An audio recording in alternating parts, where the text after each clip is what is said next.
Bénis sont ceux qui procurent la paix, car ils seront appelés enfants de Dieu.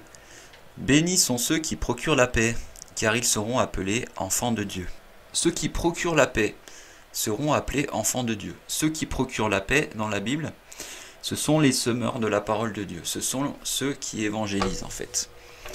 Parce qu'il faut bien comprendre que les enfants de Dieu, ce sont ceux qui mettent leur foi en Jésus-Christ.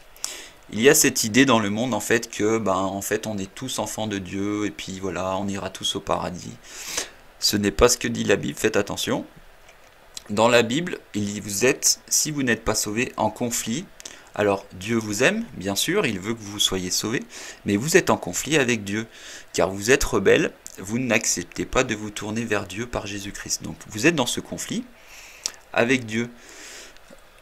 Ceux qui procurent la paix, alors là c'est Jésus-Christ bien sûr, parce que Jésus-Christ, entre vous et Dieu le Père, il y a ce conflit, parce que vous ne vous tournez pas vers Dieu le Père. Et bien Jésus-Christ, entre les deux, il est celui qui procure la paix.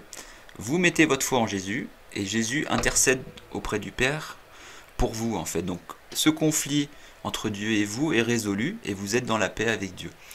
Et de la même manière, ces médiateurs, ça peut être aussi les gens comme moi qui évangélisent. Ils évangélisent, ils sèment la graine en fait de la parole de Dieu pour résoudre ce conflit spirituel entre Dieu, le Père et vous-même. Donc ces médiateurs, ces semeurs, ils seront appelés enfants de Dieu. Pour devenir enfant de Dieu, on ne naît pas enfant de Dieu. C'est pas en se baptisant bébé qu'on devient un enfant de Dieu. Pour devenir un enfant de Dieu, il faut être sauvé, il faut mettre notre foi en Jésus-Christ. Et on devient un fils ou une fille par adoption de Dieu le Père. Mais il faut absolument passer par Jésus-Christ. Voilà.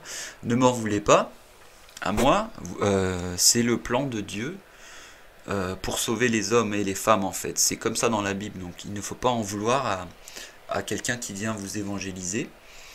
Il ne faut pas en vouloir à ceux qui évangélisent, si possible.